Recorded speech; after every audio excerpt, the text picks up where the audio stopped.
Welcome to Berlin. Welcome to Berlin Briefing. The most unpopular head of government in a democracy. Who do you think that is? Maybe Donald Trump? Maybe Emmanuel Macron of France? Nope. According to one poll, it's Germany's Chancellor, Friedrich Merz. But is this really a fair assessment of his work, of the job he is doing? By the end of this episode, you should have a clearer understanding whether this unpopularity says more about the Chancellor or says more about the country. And to discuss this, we are with Michaela Küfner, who is our chief political editor. Today she is in Greece. We have here in the studio Dr. Roland Abold, who is the managing director of Germany's German poll company, poll firm infratest dimap, and also with us for a different perspective is Luc André, French journalist right here in Berlin. But before we start the discussion, take a look at this. It's really important. So let that sink in right here. Friedrich Merz is 23rd, but if you look at the disapproval ratings, he's actually last. And that is the perception that we are starting with, that we are basing everything on our discussion, whether this is really justified. And I would like to start with you, Michaela, because you are our eyes and ears on the ground when it comes to the German Chancellor. Could you describe what you perceive being the mood in the country, leaving poll numbers aside? Yeah, that's the tough one, leaving the polling numbers aside. But in the many discussions I have with politicians, there is the continuing awareness that stability is sexy in Germany. It always has been. I've said it many times before in various aspects, also speaking about Chancellor Merkel. And the former Chancellor Merkel is the one who epitomized this, who made this her political brand. Friedrich Merz came in with a promise of change. I'm just skipping Olaf Scholz, who was also increasingly popular and who also hit very difficult times, war times. Now Friedrich Merz is facing different war times, and through all of this, with rising energy costs, what everybody I speak to is craving is that kind of stability, reliability. Industry wants at least factors they can rely on, even if they know that things are getting more expensive. And ordinary Germans are afraid that they are losing that very stability in terms of the social support structures here in Germany, the reliability factor. And this is something that Friedrich Merz is having a very difficult time to fulfill as a promise. And as his government has had a few spats publicly arguing over things like just this week, pension reform, where Friedrich Merz spoke that it can only be the basis of a future pension, the government pension system, and that his Social Democrat coalition partner instantly crying foul, saying, we need to discuss this, you can't just say this. But that's a fact, and Germans don't like it, and politicians are very much afraid of the electorate who crave stability, but at the same time don't want to face further cuts. Okay, so you would say the mood is indeed pretty bad. Are you sometimes surprised in your day-to-day reporting, about certain things when it comes to, the how Friedrich Merz is actually perceived? Yes, particularly when it comes to him citing facts. This whole issue about pension, everybody is aware, also amongst the Social Democrats, that there need to be fundamental changes. But that is deliberately translated into cuts. And he didn't speak of cuts. So there's a deliberate black and white kind of scenario being created. To some degree, he can claim that he's being misunderstood there. But also to have a personal example, I walked onto my market square buying vegetables and walked right into a discussion of people standing there believing that the increase in defense spending in Germany is based on a willingness to enter war amongst German politicians. Now, this is also a kind of public myth building, but particularly in eastern states have a more pro-Russian fundamental attitude. That is an uphill struggle for a chancellor. Luc, I want to kind of ask you the same question because you have a different perception of things, covering, being a French journalist in Germany. What would you describe the mood in Germany being like at the moment? There's a inquietude, worries about consumer prices, for sure. Car is really important in the country, seeing the prices at the petrol station rising and rising since weeks. And that's something people tell you on, when you do your reporting? That's what you encounter most? Sure, that's something that's the biggest daily change that people observed in the last weeks. That's the main topic of concern. Also with what will be the outcome of the war, but that's the actual outcome for German, and not only German citizens, for all Europeans. Having difficulties to see where it is going, because there will be other price rises down the road after the petrol. That will be all the prices will be rising. And to have been in France for a couple of weeks ago, petrol prices are rising, but they're not rising that much than in Germany. So it's also a concern that Germans also have the feeling, why are we paying more than the others? Okay, and so you would describe, if you had to sum up the mood that you see in Germany at the moment among the population in one word, what would that be? Worry, because there are more reform to come. Topics are piling up. We have to reform pension system, healthcare, and these consumer price rises are just piling up on top. It's a real challenge. Okay, so I think we've established the mood is not good in Germany from not only the polls, but also from what we're getting from the politicians and also from regular people. Roland, let's go back to the numbers a bit. What do these numbers actually tell us, and what do they not tell us when we look at different polls? What is actually being measured in a poll like we just saw when you look at the unpopularity of a politician? Yeah. So that specific poll where we had a look at, this is the approval rate. And there are always country specifics, how things are to be measured. In this case, they try to find something which you can measure over all countries to do a comparison between the different countries and the different persons. Therefore, the question here, as far as I'm aware, is what you know about the political work of that specific person. Do you approve or disapprove what has been done? And therefore, we see that these numbers are very bad for Friedrich Merz, also for Emmanuel Macron. In our German polls, we ask more like a satisfaction question. So how satisfied are you with the political work of Friedrich Merz? In that instance, very satisfied, less satisfied, or not satisfied. And therefore, these high disapproval rates, which we saw on that slide, are also coming from the fact that you only have two options, and only the don't knows are then in between. So that exaggerates kind of the result. Exactly. Okay. In our poll, we see that also Friedrich Merz is not popular at all. But the ones that are really, really, really dissatisfied are a bit lower than what we have seen here. So take this poll with a bit of precaution, but the direction is correct.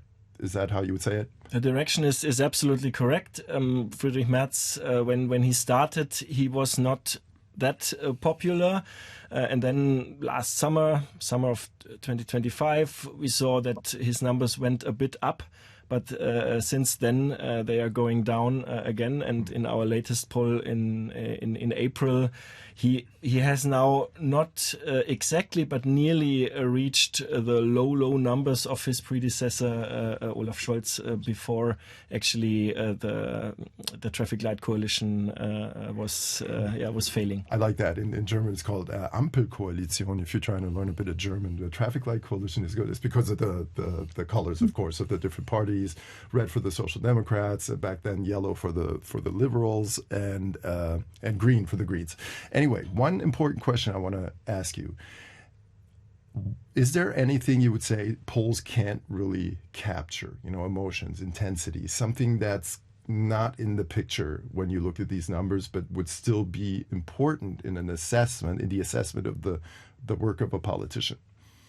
Yeah, I mean, when we look at these numbers, what we have seen, or also our numbers in the German polls, you need to recall what we are doing. We are calling people or showing them a question online and setting a stimulus, and then we get an instant response.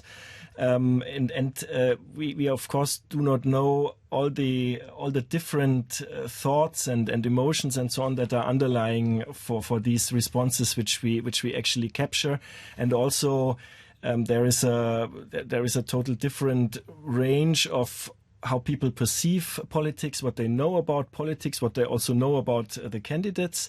For many candidates, we see that most people do not even know them. For ministers, or if you go to our federal states in Germany, they are even not aware who is the, environment minister in North Rhine-Westphalia or whatever. For Friedrich Merz, of course, most people know them, not all, but most, 99 or 90-something percent. But it's always difficult to really know the underlying factors that come to to these conclusions or that produce these numbers. And also when we compare like Donald Trump and Modi, and then Friedrich Merz and Emmanuel Macron. These are total different political systems. These are also total different political cultures, and people have a tendency in other cultures to not voice these harsh opinions as they do in Germany and perhaps in France. The people here are very direct, and when they have something on their mind, they say, everything is bad. Okay, I have a feeling French are pretty direct too, from my time in France. They are, and they're also pretty negative about their governments anyway. Okay, there is really a little number of government that had a good approval rates for a long time. It's meant to be. It's meant to have fatigue, and the fatigue comes really quickly for Macron, but for his predecessor also. The approval rate in the polling box is going down very quickly. We'll talk about that more later. So hold that thought on this. Very interesting. So what I'm taking away from what you're saying is those polls don't tell the whole story. They tell part of the story. And I would like to open up sort of a short debate segment, if I can. The question being, how much of this, what we're seeing, is really the leader, is about the leader, and how much about it is about the situation that people are in, situation of the world, situation of the country. So a question for you, Michaela, who extensive experience covering German chancellors. What would a different chancellor realistically be able to change in the current situation? I don't think that is really the question that people are asking themselves. I mean, first of all, also in contrast to France, if anything, Germany is living proof that you don't have to be a charismatic leader to become German Chancellor. And Friedrich Merz was already not particularly popular and really very unpopular amongst women when he became elected. How can such an unpopular politician get elected? Because there's still a strong belief in party politics. There's a lot of competency polling. People voted pro-economic competence in the last elections. And now something really worrying is happening, that somebody who promises control, and that would be the aspect that I would throw into here, control in this very volatile situation, now finds himself trapped by external circumstances, while also making comments like on the pension, which again was stating a fact. Everybody knows this. The Social Democrats also know that this pension system as it exists can only provide a basis in the future, but stating a fact already becomes a political position. And that's where he doesn't project confidence. And he's tried that. He's tried to say, look, we are in a very difficult situation, but Germany is a strong country and we can get out of this. We can launch these cutting reforms also in the health system everywhere and come out of this stronger. Now he is trapped in a situation where his own economics minister said, look, They've just reduced their economic forecast from 1% to 0.5% growth. And this government has to say, as long as the Iran war continues, German economy is not going to grow again. And that was really the confidence he was trying to bring to the table, that yes, there will be growth again. So and that's a huge problem for him. So that basically just evaporated. And he is having a hard time. He's pointing at the problem and he's stating the problem publicly rather than projecting confidence into the future, which never was a particularly German trait anyway. There's a question I would like to put to Roland. Back to the polls and what you observe, where would you say are the expectations that Germans have of their chancellor simply mismatched with political reality? Yeah, it has been said earlier, Germans like stability and they don't like fights, at least not fights within the government. And therefore, they actually expected, and they have all also been promised by Friedrich Merz and the new government, that everything will be different compared to the traffic light coalition we talked about earlier. And therefore, this is now where all these discussions between the Minister of Economy and the Social Democrats and so on, where people are fighting on the political stage within the government. That is, of course, a big problem, because this is exactly what has been promised that would not happen again. So this is problem A. And we can go to problem B. I assume there's a problem B. Yes. But what I wanted to say, isn't it normal for a governing coalition to fight? I mean, isn't that what they're supposed to do and then come up with a solution afterwards? Yeah, I would say it's normal.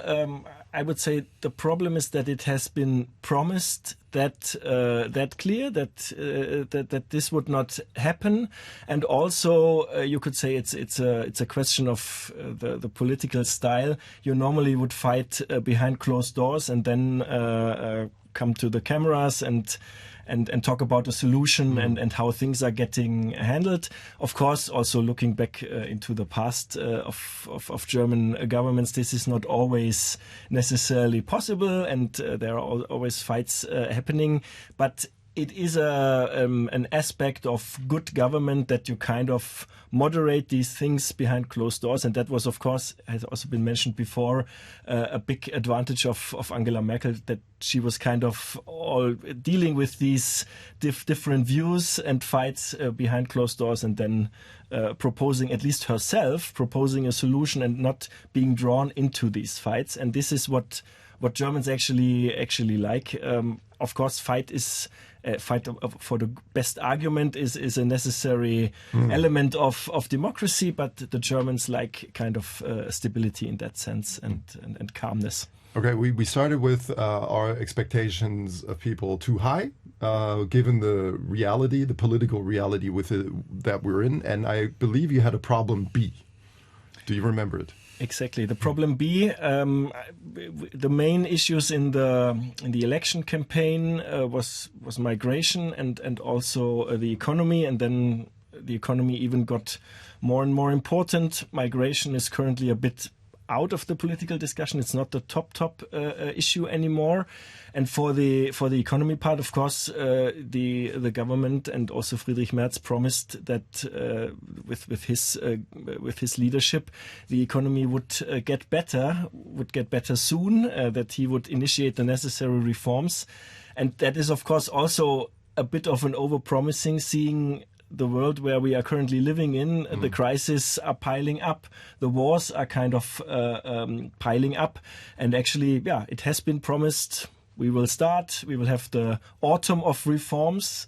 This was last year. Autumn, yes. Last autumn. And then in 2026 and onwards, everything will be fine. And that is, of course, now not to be seen right now. As just has been said, the forecasts for the economy are lowered, and people are not seeing that change, and also not seeing that the economy is now doing better. And they are rightfully saying, okay, where is that miracle? What you have promised? It's not here.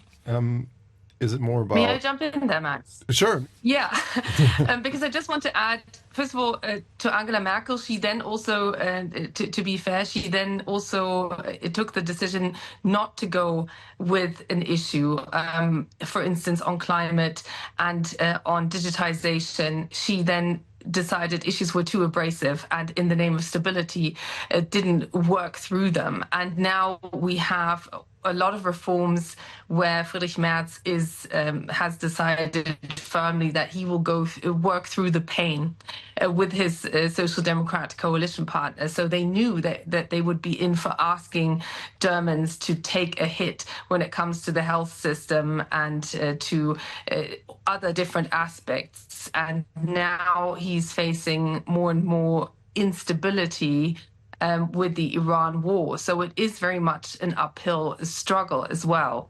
But the really dangerous thing right now is that the two big 10 parties, the Conservatives and the Social Democrats, are in a coalition. The Social Democrats have a very tiny tent in comparison with the past, and they are no longer seen as the working man's party. Out of all parties, it's the far-right Alternative for Germany, which is increasingly seen as defending the interests of the simple man when it comes to the pump, when it comes to job security. And that is a huge worry for Friedrich Merz. And this is where the pain and the fear is for politicians currently trying to navigate how much of the ugly truth to tell the public and how many reforms to push for, but also to find a sweetener for people to actually accept it. And this is where timing is very important. There must not be one group in society that loses out. They need to balance this also and find the right sequence, and they're trying to do that right now, so that they don't create one big loser, that everybody has to take a hit. That's a tough one. Yeah, I think everybody here agrees on that. It's so if I can take something away from this little debate segment, it is, yes, the political reality is extremely difficult at the moment. The Iran war, the economy, the far-right AfD in Germany. I would assume the Rassemblement National in France, a similar situation. But Merz is also not making things better, the German Chancellor, by not projecting the confidence that was Michaela's argument that would needed to be projected in a difficult situation like that. That's kind of one takeaway from this segment. I would like to hand it over now to you, Luc, because am I right in saying Friedrich Merz is not alone? For sure. And my take is that it will be difficult for another politician to to do a lot better. He has been trying to project confidence, to say economy is a lot of psychology. So it's also like getting at Emmanuel Macron here.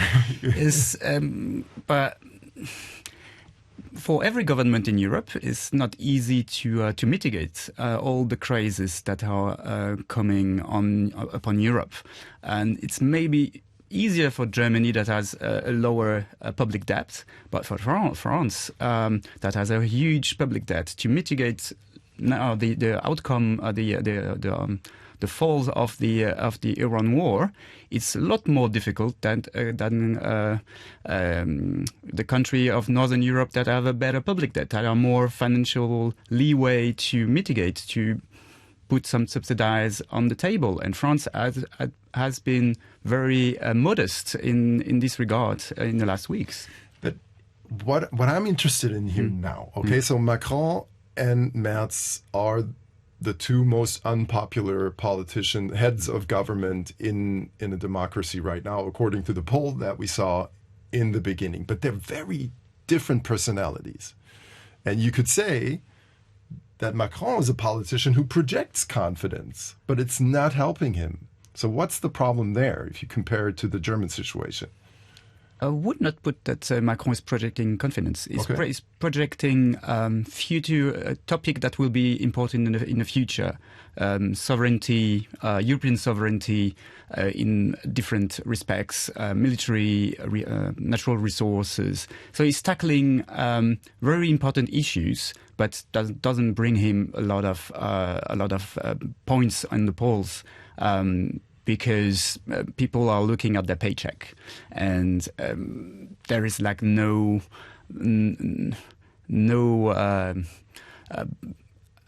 how would I put it? Improvement. Yeah, no improvement for the paycheck. The costs are rising. So he in my opinion, is tackling really important issues, but on the internal perspective, that's bringing him nothing, and the Rassemblement National is on the rise. Right. So in the end, it's just about what people have in their pockets. Is that what you're seeing also, Roland?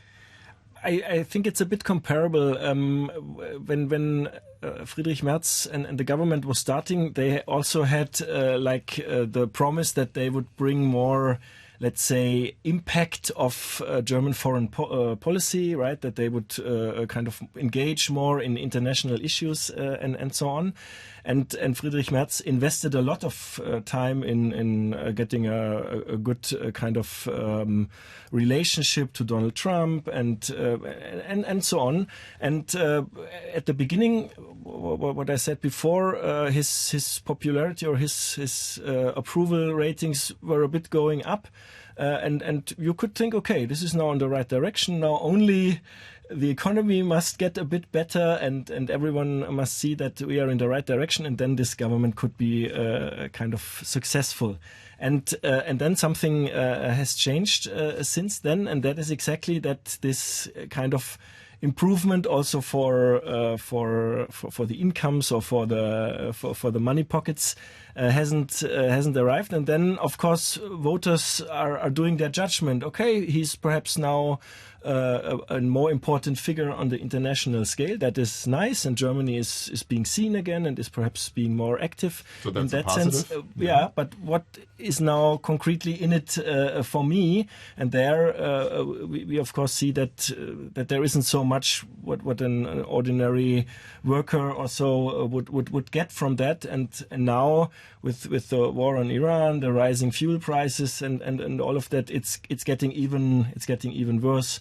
And therefore, that is exactly then the same thing. I mean, I would not say, I would not leave it like that. People are only looking at their bank account, and if this is doing well, then the government is doing well. But that's kind of a basic condition that these things are in order, and that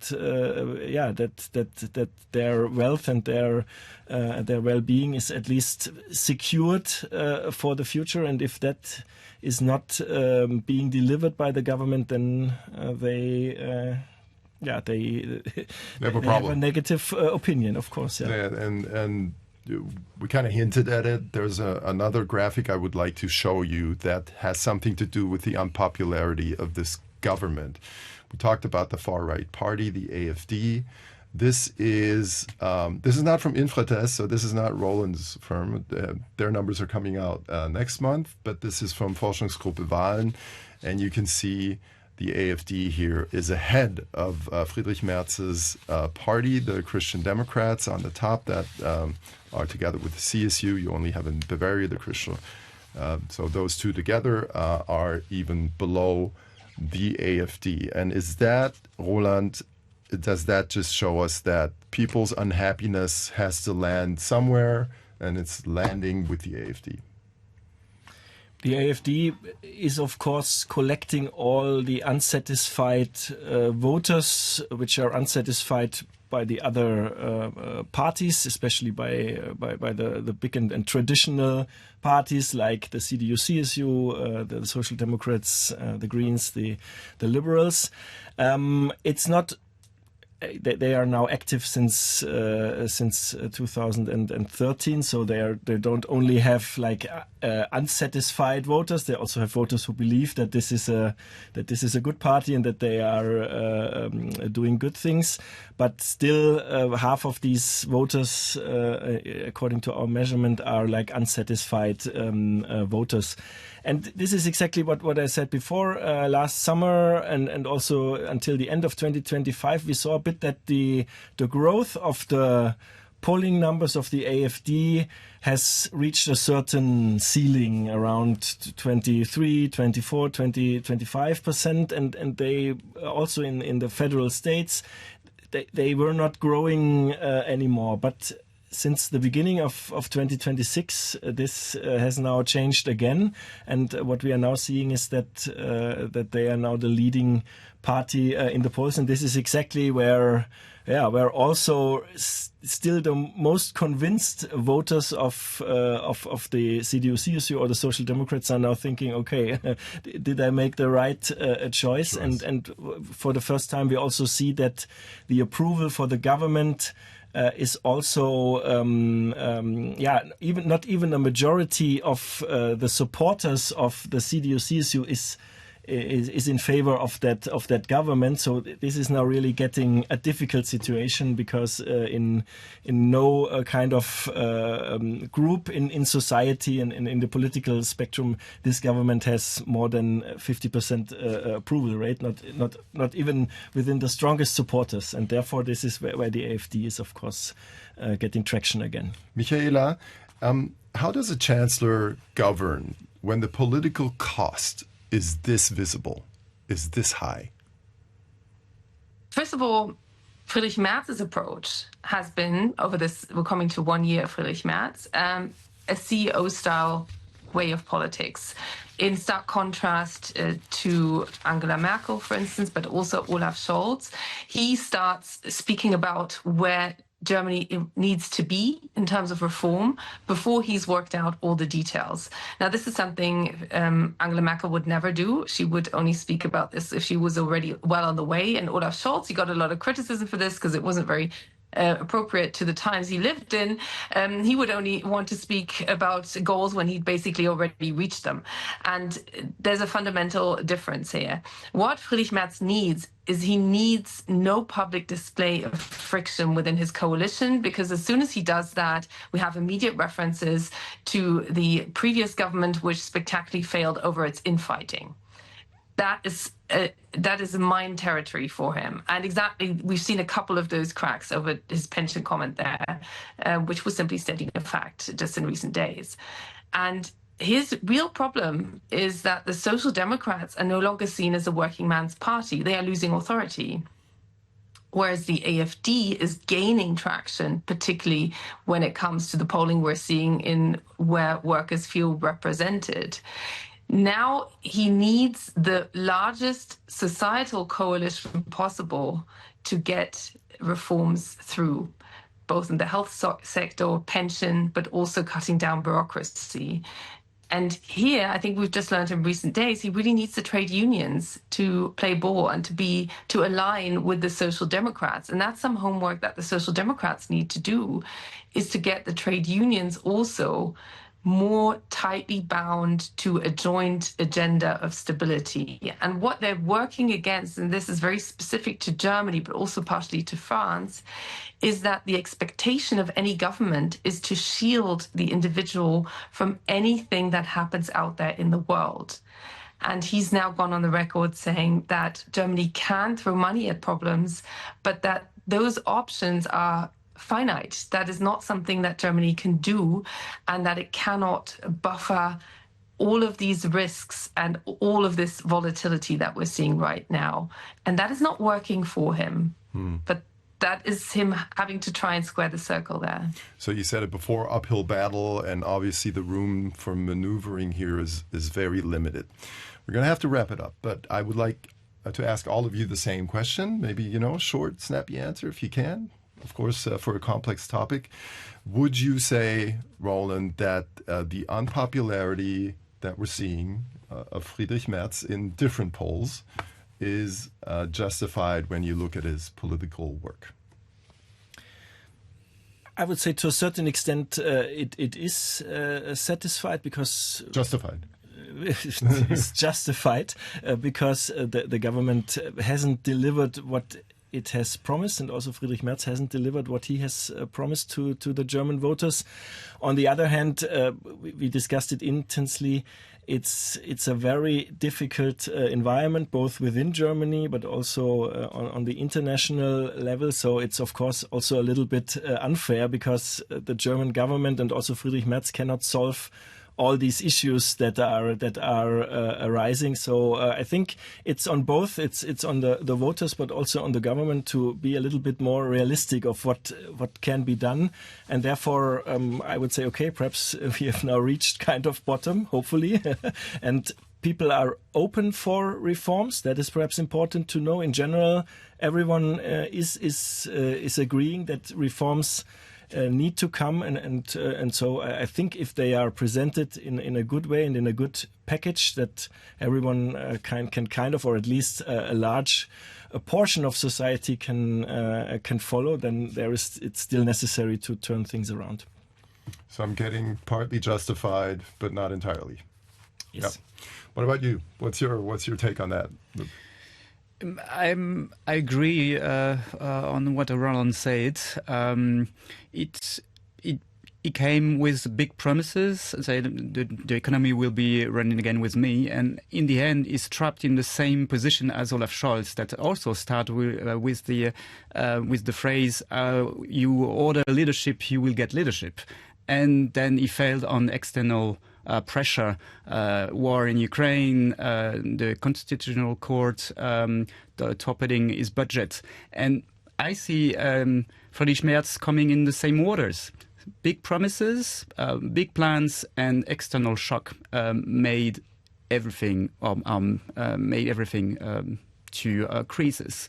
And maybe has not like the same quality as Angela Merkel to navigate in those waters.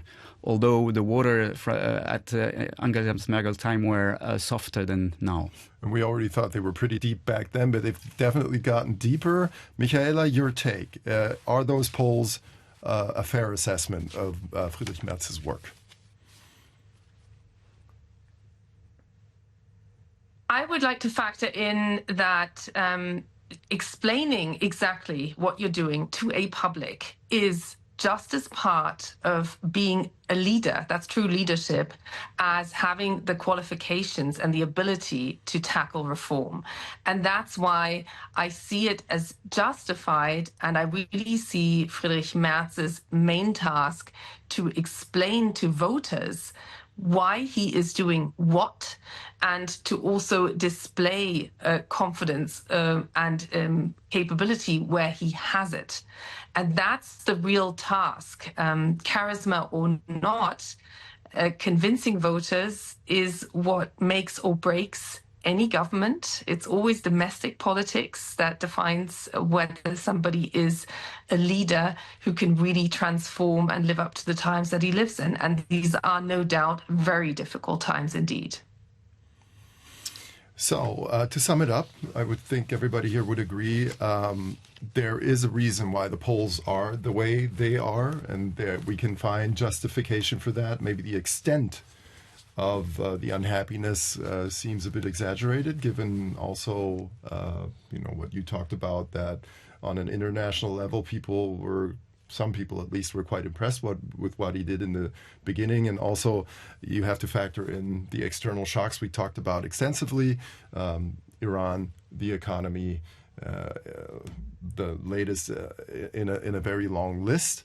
It is complicated, and I do hope that you learned something from our episode today. And I do also hope that you will be with us again next week. And we also have a Berlin Briefing newsletter. You should subscribe to it. It's really good.